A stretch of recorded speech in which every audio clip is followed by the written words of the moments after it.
নমস্কাৰ প্ৰিয় দৰ্শক, মোৰ চেনেল জীৱনৰ অনুভৱ মাইনুলে আপোনালোক সকলোকে স্বাগতম জনাইছোঁ। লগতে ৰঙালী বিহুৰ আৰু অসমীয়া নৱবৰ্ষৰ শুভেচ্ছা জ্ঞাপন কৰিলোঁ। আশা কৰোঁ আপোনালোক ভালেৰে আছে, সুস্থ আৰু সুখী হৈ থকাটোকেই মই ভগৱানৰ ওচৰত প্ৰাৰ্থনা কৰোঁ। আজি মই আপোনালোকৰ মাজলৈ বহুতেই গুৰুত্বপূৰ্ণ ভিডিঅ' এটা লৈ আহিছোঁ আৰু বহাগ মাহ আৰম্ভ হোৱাৰ লগে লগেই, বিহু আৰম্ভ হোৱাৰ লগে লগেই বহাগ মাহৰ শুক্লপক্ষৰ তৃতীয় তিথিৰ দিনা তৃতীয়া তিথি পালন কৰা হয়। এই তিথিটোৰ বিষয়ে প্ৰায় লোকে জানেই আৰু যিসকলে নাজানে তেওঁলোকৰ কাৰণে ভাল হ'ব বুলি ভাবি মই দুআষাৰমান কথা আপোনালোকৰ লগত আলোচনা কৰিবলৈ ওলাইছোঁ। মই এগৰাকী গৃহিণী হিচাপে মোৰ যিখিনি সীমিত জ্ঞান আছে সেইখিনিৰে মই এই কথাখিনি ক'বলৈ ওলাইছোঁ। যদি কিবা ভুল হয় আপোনালোকে মোক ক্ষমা কৰিব বুলি আশা কৰিছোঁ। 2026 চনৰ এপ্ৰিল মাহৰ 19 তাৰিখে তৃতীয়া তিথি আৰম্ভ হ'ব ৰাতিপুৱা 10:53 আৰু পিছদিনা 20 এপ্ৰিল সোমবাৰে 7:28 শেষ হ'ব। আৰু এই তিথিৰ অকণমান 2-4 মিনিট সময় ইফাল সিফাল হ'বও পাৰে পঞ্জিকা অনুসৰি। সেইকাৰণে যিসকলে এই তিথি ব্ৰত বা পূজা পালন কৰোঁ বুলি ভাবিছে তেওঁলোকে 19 এপ্ৰিলৰ দিনা 10:53 পিছত তেওঁলোকে পূজা আৰম্ভ কৰিব পাৰে আৰু ব্ৰত আদি যি তেওঁলোকে ভাবিছে তেওঁলোকে এই পূজাৰ কাম আৰম্ভ কৰিব পাৰে। এতিয়া মই আপোনালোকৰ আগত এই পূজাৰ বিষয়ে কিছু কথা ক'ম। সনাতন ধৰ্মৰ লোকে এই তিথিটো বহুত আদৰেৰে, বহুত উৎসাহেৰে পালন কৰে। এই তিথিটো এনেকুৱা এটা দিন, আমি গোটেই বছৰটোত যদি পুণ্যৰ কাম নকৰোঁ বা ভাল কাম নকৰোঁ, এই দিনটোত যদি আমি পুণ্য কাম বা ভাল কাম কৰিলে আমাৰ গোটেই বছৰতে আমি ফল পাব পাৰোঁ। আৰু এই দিনটোত আমি যদি যিখিনি পুণ্য কৰোঁ সেইখিনিৰ ফল 1000 গুণা বৃদ্ধি হৈ আমাৰ জীৱনলৈ আহে।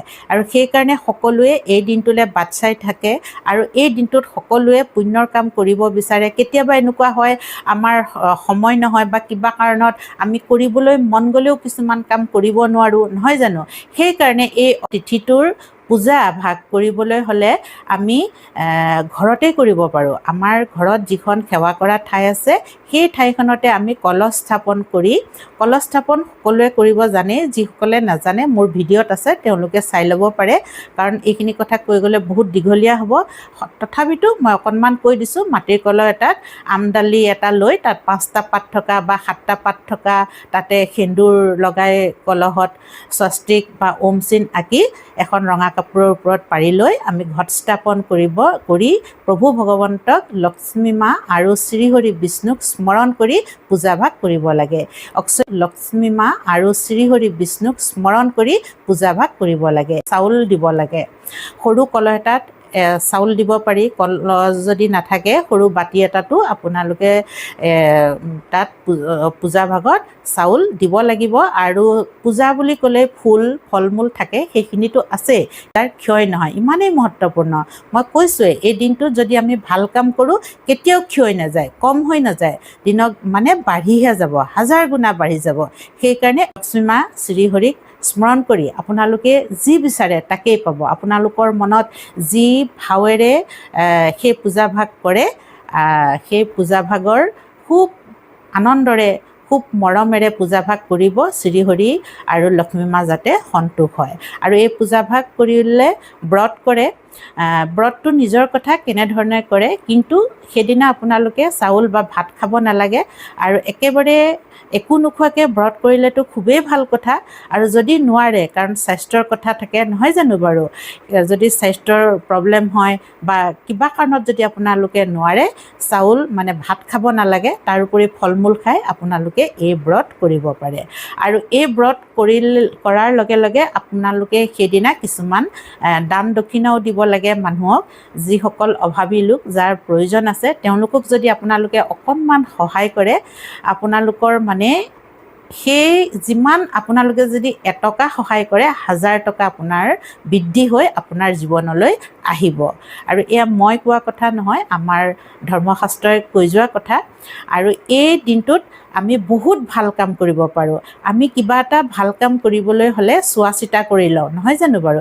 কিন্তু আমি যিকোনো কাম মানে পণ্ডিতক নোচোৱাকৈ আমি এই তিথি দিনা আমি কৰিব পাৰোঁ। যেনে গৃহপ্ৰৱেশ, সত্যনাৰায়ণ পূজা কৰা, বা ল'ৰা ছোৱালীৰ কিবা অন্নপ্ৰসন্ন কৰা, যিকোনো মাংগলিক কাম তিথিত আমি কৰিব পাৰোঁ। আৰু এই দিনটোত আমি কিছুমান বস্তু কিনিলে আমি বহুতেই ভাল বুলি কোৱা হয়।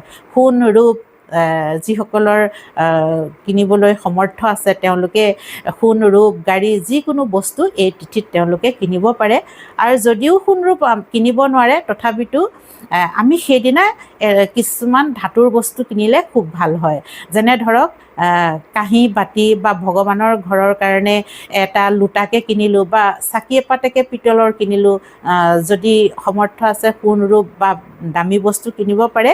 যদি তেনেকুৱা কোনো ধৰণৰ সমৰ্থ নাই, চবৰে নাথাকেও, নহয় জানো বাৰু? তেতিয়া আমি এনেধৰণৰ কিছুমান বাচন বৰ্তন বা কাঁহী বাতি, বা ভগৱানৰ ঘৰৰ কাৰণে চাকি এপাতকে হওক, তেনেকুৱা ধৰণৰ বস্তু, বা লোটা এটাকে হওক, তেনেকুৱা ধৰণৰ বস্তু কিনিলেও বহুত ভাল ফল পোৱা যায়। আৰু মই কৈছোঁৱেই, অভাৱী লোকক, যাৰ প্ৰয়োজন আছে তেওঁলোকক সহায় কৰক, বহুত গুণা বৃদ্ধি হৈ বহুত ধন টকা পইচা আপোনালোকৰ জীৱনলৈ আহিব।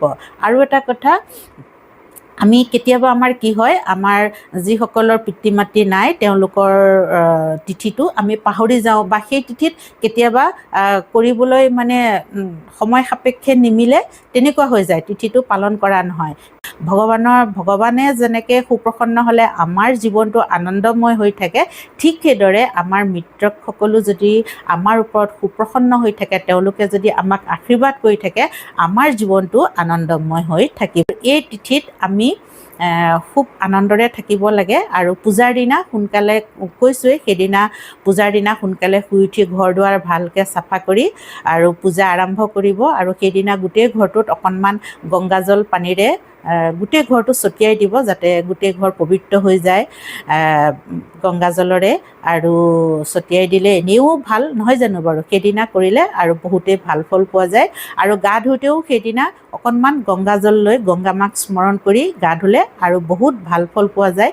সেইদিনা সোনকালে গা পা ধুব লাগে। ঘৰৰ সকলো সদস্যই ব্ৰত কৰক আৰু বা নকৰক, কৰিলেতো বহুতেই ভাল কথা, নকৰিলেও সোনকালে গা পা ধুই অকণমান, আমি সদায় গোঁসাই ঘৰত সেৱা কৰোঁৱেই, নহয় জানো বাৰু? সেইদিনাও যাতে দেৰি নহয় সেইটো লক্ষ্য ৰাখিব লাগে। আৰু সেইদিনা খুব মানে সুখী হৈ থাকিব লাগে, আনন্দৰে থাকিব লাগে। কাকো খং, গালি, পেচাল, হাই কাজিয়া এইবোৰ কৰিব নালাগে। কাৰণ আমি ব্ৰত কৰি ইমান ভাল দিনটোত আমি ঘৰখনতে যদি অশান্তিৰ সৃষ্টি কৰোঁ, তেতিয়া লক্ষ্মীমাই বেয়া পাব, শ্ৰীহৰিয়ে বেয়া পাব। কাৰণ এইটো খাছ দিন তেওঁলোকৰ কাৰণে। আমি গোটেই ঘৰখনৰ মানুহে শান্তিপূৰ্ণৰে, আনন্দৰে ভগৱানক স্মৰণ কৰি তেওঁক গোটেই দিনটো আমি ব্ৰত কৰোঁ বা নকৰোঁ, ভালদৰে পালন কৰিব লাগে। আৰু এই তিথিটোত কিছুমান দান দক্ষিণা দিলেও বহুত ভাল হয়। আৰু যেনেধৰণে তিল দান বা কলা কপুৰৰ দান, যাৰ শনি গ্ৰহ বেয়া থাকে তেওঁলোকে এই দানটো যদি এদিনা কোনোবা এজন লোকক, বা ব্ৰাহ্মণকে হওক, বা কোনোবা এজন পণ্ডিতকে হওক, বা দুখীয়া দৰিদ্ৰকে হওক দান দিয়ে, খুব ভাল বুলি ভবা যায়। ইমানেই মহত্বপূৰ্ণ দিন। ধনতেৰছৰ দিনাৰ দৰে, ধনতেৰছৰ দিনা যিদৰে আমি কিবা এটা ভাল বস্তু ঘৰলৈ কিনি আনো, ঠিক সেইদৰে তিথিটো এনেদৰেই আমি পালন কৰোঁ। আৰু সেইদিনা আমি দান দক্ষিণাও কৰোঁ। দান দক্ষিণাৰ মহত্বৰ কথা মই আপোনালোকৰ আগত ক'লোৱেই। বহুত বেছি দান দক্ষিণা কৰিব নোৱাৰিলেও নিজৰ সামৰ্থ্য অনুযায়ী যি পাৰোঁ আমি তাকেই দান দক্ষিণা কৰিব লাগে। আৰু এটা কথা, সেইদিনা যদি একেবাৰে কমকৈও যদি ভোজনী এটা আমি কোনোবা এজন মানুহক দান কৰোঁ, সেইটো বহুত ডাঙৰ কথা। চাউল, দাইল, অকণমান শাক পাচলি, এনেধৰণৰ কিছুমান বস্তুৰেও যদি আমি এটা ভোজনীয় দান কৰোঁ, বহুত ভাল ফল পোৱা যায়। এই কিছুমান এগৰাকী গৃহিণী হৈ আমি এইখিনি কাম ঘৰত থাকিয়ে কৰিব পাৰোঁ। কাৰণ বহুত বেছি কৰিবলৈ হ'লে পইচাৰো বহুত প্ৰয়োজন হয়, নহয় জানো বাৰু? কিন্তু সকলোৰে ওচৰত ইমানখিনি পইচা নাথাকিবও পাৰে, বা ইমান সামৰ্থ্য নাথাকিবও পাৰে। সেইকাৰণে মই সদায় কওঁ, এগৰাকীয়ে গৃহিণীয়ে কৰিব পৰা কামখিনিহে মই আপোনালোকৰ আগত কওঁ, যে আমি এই সৰু সৰু কামখিনি আমি কৰিব পাৰোঁ। বহুত বেছি পইচাৰো প্ৰয়োজন নহয়, বা প্ৰয়োজন হ'লেও সেইখিনি আমি কৰিব কৰিব পাৰোঁ। সেইকাৰণে মই সকলো গৃহিণীসকলক কৈছোঁ যে যদি পাৰে, যদি ভাবে আপোনালোকে ভাল হয় বুলি, যে মোৰ কথাখিনি শুনি যদি আপোনালোকৰ ভাল লাগে, এই দিনটোত আপোনালোকে অকণমান হ'লেও দান দক্ষিণা কৰক, অকণমান পূজা পাৰ্বণ কৰক আৰু দিনটো খুব ভালেৰে খুব শান্তিৰে ভগৱানৰ ওপৰত বিশ্বাস ৰাখি পূজা কৰক। ব্ৰত কৰে নকৰে সেইটো নিজৰ কথা। ব্ৰত নকৰিলেও লক্ষ্মী মাৰ ওচৰত পূজা কৰক, শ্ৰীহৰিৰ ওচৰত, শ্ৰী বিষ্ণুৰ ওচৰত পূজা কৰক আৰু আপোনালোকে চাব আপোনালোকে যি বিচাৰে তাকেই আপোনালোকে পাব। ভগৱানক ভাও ভক্তিৰে যদি আমি বহুত একমনে যদি আমি ভগৱানক পূজা কৰোঁ, ভগৱানক চিন্তন কৰোঁ, তেওঁ অতিকে সুপ্ৰসন্ন হয়।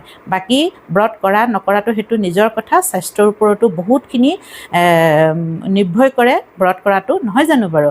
আৰু যদি আপোনালোকে ব্ৰত কৰি ঘট স্থাপন কৰি পূজা কৰিছে, খুব ভাল কথা। তেনেধৰণেও কৰিলেতো আৰুৱে ভাল ফল পোৱা যায়। আৰু সেই বস্তুখিনি পিছদিনা আপোনালোকে চাউলখিনি বা মন্দিৰত দি দিব পাৰে বা কোনোবা এজন পণ্ডিতক দি দিব পাৰে বা চৰাইকো খুৱাব পাৰে। আৰু পানীখিনি ভাল জেগাত আপোনালোকে যি ঠাইত পেলালে আমাৰ ভৰি নালাগে তেনেকুৱা ঠাইত আপোনালোকে বা কোনোবা ডাঙৰ গছৰ তলত দি থৈ আহিব পাৰে। এনেধৰণৰে অক্ষয় তৃতীয়া পূজাভাগ বা আপোনালোকে কৰিব পাৰে। আৰু অক্ষয় তৃতীয়াৰ কথাখিনি মই আপোনালোকৰ আগত ক'লোঁ, যিখিনি মই জানো সেইখিনিয়ে ক'লোঁ। আৰু যদি ভুল হৈছে মোক ক্ষমা কৰিব। আৰু আপোনালোকে যদি এই বিষয়ে জানে মোক কমেণ্টছত জনাব। আৰু ভিডিঅ'টো কেনেকুৱা লাগিল, যদি ভাল লাগিলে আপোনালোকে লাইক কৰিব, শ্বেয়াৰ কৰিব আৰু কমেণ্টছ কৰিব। যিসকলে মোৰ চেনেলটো ছাবস্ক্ৰাইব কৰা নাই তেওঁলোককো অনুৰোধ কৰিছোঁ যাতে মোৰ চেনেলটো ছাবস্ক্ৰাইব কৰি লয় আৰু কাষতে থকা বেল আইকনটো দবাই দিয়ে। শেষলৈকে ভিডিঅ'টো চোৱাৰ কাৰণে আপোনালোকক হৃদয়ৰে বহুত বহুত ধন্যবাদ জ্ঞাপন কৰিছোঁ। আজিৰ ভিডিঅ'টো মই ইমানতে সামৰিছোঁ। ধন্যবাদ।